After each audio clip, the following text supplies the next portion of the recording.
I'm regional media film critic Sean Patrick with a review of The Legend of Tarzan, starring Alexander Skarsgard and Samuel L. Jackson.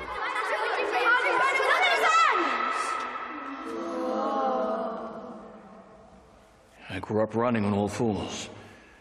It changed the bone structure.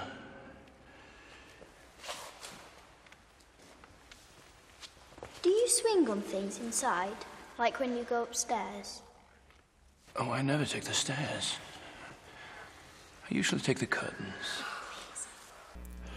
Tarzan is an objectively bad movie. It's a bad idea. Well executed in terms of its look, its cinematography, the direction is very professional, but the story is dull. Especially star Alexander Skarsgard, who I'm sure was quite good on TV's True Blood, but here he's just almost unwatchable in the role of Tarzan. He is a void where charisma goes to die. The man, I realize that according to the backstory, he's playing a guy who was raised in the wild by gorillas, and thus they're trying to be true to the character, that he wouldn't have typical human traits like, charm. But man, it's a completely charm, humor, indeed interesting, free performance. The guy just doesn't bring anything to this role.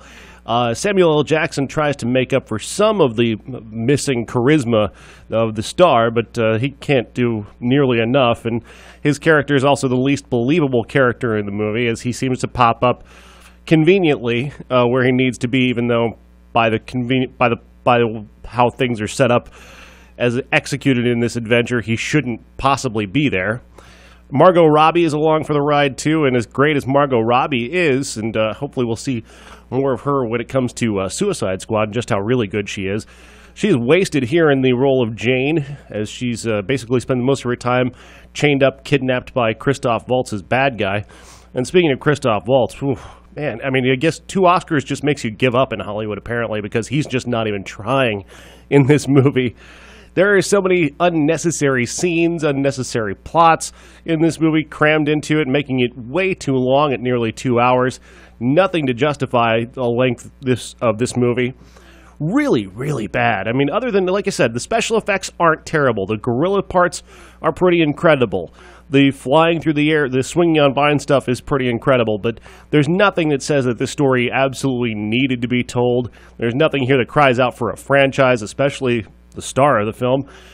Boy, it's just really, really bad on so many levels, and yet to have such professional direction and cinematography is really just makes it that much more of a waste when you think about it.